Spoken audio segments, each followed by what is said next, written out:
आप देख रहे हैं सी न्यूज और मैं हूं ज्योति अरोड़ा। आइए नजर डालते हैं इस वक्त के न्यूज बुलेटिन पर। यूपी के बलिया के रहने वाले छात्र छात्राओं को बलिया लाया गया। उत्तर प्रदेश में प्रयागराज शिक्षा का सबसे बड़ा हब कहा जाता है, जहां यूपी के सभी जनपदों से छात्र पढ़ने के लिए आते हैं, लेकिन लॉकडाउन के चलते शिक्षा पूरी तरह से बंद चल रही है।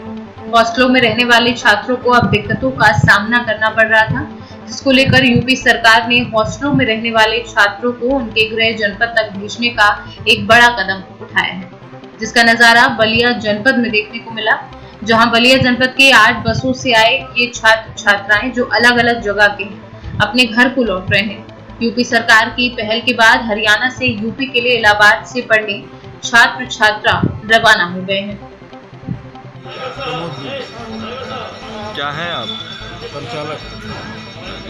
कहाँ से आए हैं अभी लेकर कुछ लोगों को? इलाहाबाद से। कितने लोग उसमें बैठे थे?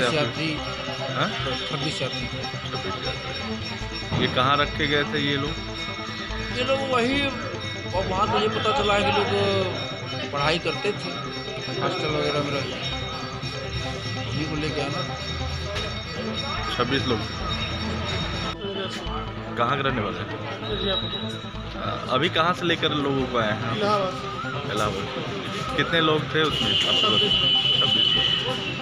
टोटल 26 लोग यहीं के थे कि और कहीं बाहर के? बलिया की। ये कहाँ से लेकर आए? इलाहाबाद से।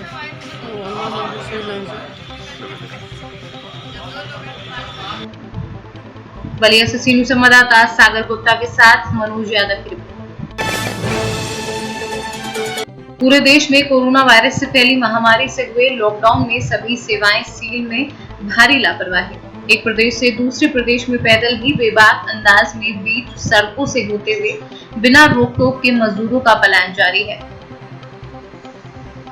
जिसके चलते बिगड़ सकते हैं सरकार के लॉकडाउन का खेल। उत्तर प्रदेश के बलिया से एक तस्वीर सामने आई है, जहां यूपी के रामपुर से बिहार के पूर्णिया जा रहे ये 5 मजदूरों ने कहा कि वह सड़कों पर पैदल ही चलते हुए यूपी के रामपुर से बिहार के पूर्णिया जा रहे हैं। बीच बीच में पुलिस वालों ने रोक कर कहा लौट जाओ, मगर किसी ने इनको क्वारंटाइन नहीं कराया। ये लोग 4 दिन से पैदल चलकर बलिया पहुंचे हैं और अभी इनको 5 दिन और चलना है और इनके पास पैसे भी नहीं है। क्या नाम है आपका? मेरा नाम सागर हुआ। कहाँ के रहने वाले? हम बिहार के रहने वाले, पूर्णिया डिस्ट्रिक्ट के। कहाँ से आ रहे हैं? हम रामपुर से आ रहे हैं। यूपी रामपुर? जी। वहाँ किस चीज़ का काम करते हैं? मैं कपड़ा कंपनी में काम करते थे। कपड़ा उपड़ा पैकिंग वैकिंग डिलीवरी बॉय से पहुँचाते थे। हाँ, कपड़ा इधर लॉकडाउन में तो सब बंद ही है ना। तो कितने दिन से आप लोग चले हैं? कब से चले हैं वहाँ? हाँ, हम लोग चले हैं आज मेरा 5 रोज हो रहा है, 5वीं रोज है। अभी यहाँ से कितना देर जाना है? अभी हम लोग को यहाँ से 800 किलोमीटर पैदल चलना है। 500 वही लमसम में पूर्णिया। हाँ, साधन मिलेगी तो चलेंगे, नहीं तो नहीं। रास्ते में किस तरह से आप लोग की परेशानी हुई? आप लोग कुछ खाना पीना खाए हैं? हाँ, खाना पीना जो पैसे ढाबे उबे मिलते हैं तो खा लेते हैं, नहीं तो भूखे चलते हैं। हाँ अभी आप लोग खाए हुए हैं? हाँ, अभी कुछ नाश्ता किए थे बस 2 घंटा पहले। रास्ते में कोई पुलिस वाला मिला? कुछ सहायता किया? हाँ, पुलिस वाले तो मिले लेकिन सहायता कोई नहीं दी है। ऐसे रिटर्न हो जाओ, बाहर हो जाओ, यानी कि जो बाहर आ रहे हैं उन्हें घर पहुंचाने के बजाय उन्हें फिर वहीं भेज रहे हैं। इससे क्या फ़ायदा होने वाली है?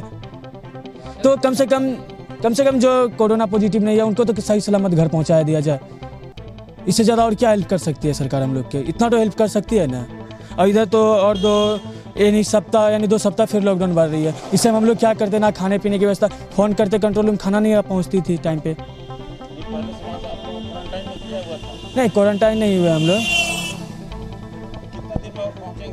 वहाँ मैक्सिमम वही 6 रोज और। हाँ, पहुँच जाएंगे। पैसे वैसे तो कुछ नहीं है।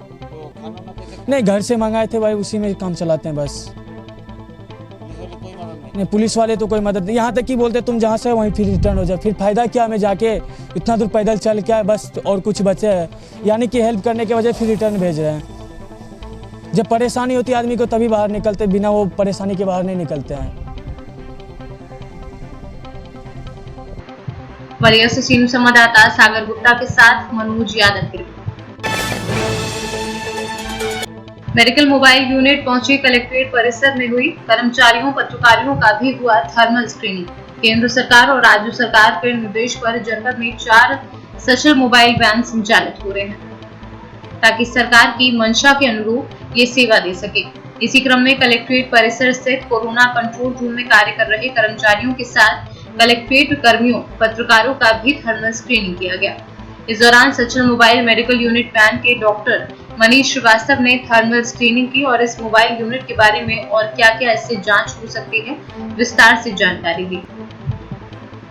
जनपद में कुल 4 सचल मोबाइल यूनिट वैन संचालित की जा रही हैं, जिसमें बैरिया रसरा नगर के साथ नगर में भी एक वैन संचालित हो रही है।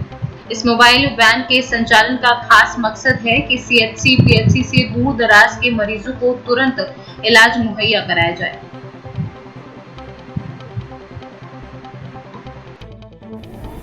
इसमें हर तरह की सुविधा है। इसमें हर तरह की सुविधा है ऑक्सीजन सिलेंडर से लेकर के ईसीजी तक और एनालाइजर। इसमें ब्लड जांच वगैरह की भी सारी फैसिलिटी है। हीमोग्लोबिन से लेकर के टीएलसी डीएलसी और जितने भी हैं हमने ये जांच मलेरिया और सारी जांच हम कर सकते हैं जो 180 लेवल पे जांच होती है। सारी इसमें फैसिलिटी है। गवर्नमेंट की योजना ये है कि एवं 3 किलोमीटर से दूरी पे है और जो मजदूर वर्ग के लोग हैं जिनकी महिलाएं या बुजुर्ग या बच्चे जो हॉस्पिटल नहीं पहुंच पा रहे लेकिन बीबीएस डॉक्टर के संपर्क में नहीं है, उनको जाकर के ट्रीटमेंट करना तो द पेशेंट पहुंचने का एक साधन ही है। वहाँ पे पहुंचना है और वहाँ पे पहुंच करके असमर्थ लाचार को देखना है और जरूरत पड़ने पे उन्हें डिस्ट्रिक्ट हॉस्पिटल भी रेफर करना है। मतलब अगर कोई इन्फॉर्मेशन मिलती है तो आप इमीडिएट वहाँ पहुँच जाएं। इन्फॉर्मेशन कुछ नहीं है। अच्छा। हमारा ये प्री प्लानिंग हमको लिस्ट मिलेगी जो डिस्ट्रिक्ट मजिस्ट्रेट और सीएम सीधे इसको गवर्न करेंगे। और तो आप ये बताइए बलिया में किन किन क्षेत्रों में और कितनी गाड़ियाँ चल रही हैं यही पूछा। अभी 4 गाड़ियाँ चल रही हैं। एक चल रही है आपकी मान लीजिए बैरिया क्षेत्र, एक रसड़ा और एक नगरा और फिलहाल में प्रेजेंट टाइम में इमरजेंसी में। तो परमानेंट आप लोग बलिया में रहेंगे कि या चले जाएंगे फिर आगे तो अदर डिस्ट्रिक्ट? नहीं, एक्चुअल में जैसे ही अभी तो इमरजेंसी ड्यूटी है हमारी। इमरजेंसी ड्यूटी खत्म होगी तो block wise block 1 month second month हम कोई दूसरा ब्लॉक, थर्ड मंथ अलग ब्लॉक। फिलहाल प्रेजेंट बलिया में 17 ब्लॉक हैं। 17 ब्लॉक में तो 4 ब्लॉक एक गाड़ियों को दी गई। फिर यहाँ से दूसरे डिस्ट्रिक्ट को चले जाएंगे? हाँ। अभी कितने डिस्ट्रिक्ट हो के आए आप यहाँ पे? डिस्ट्रिक्ट में नहीं जाएंगे हम, बलिया डिस्ट्रिक्ट में। आप बलिया में ही रहेंगे परमानेंट? मतलब पूरे जनपद में आप उसके इमरजेंसी के चलते डिस्ट्रिक्ट मजिस्ट्रेट साहब ने ये और सीएमओ साहब ने ड्यूटी लगाई है कि आप यहीं पे रहिए। प्रेजेंट टाइम मतलब इमरजेंसी पड़ सकती है, क्या पड़ सकता है वहाँ पे जाना पड़े।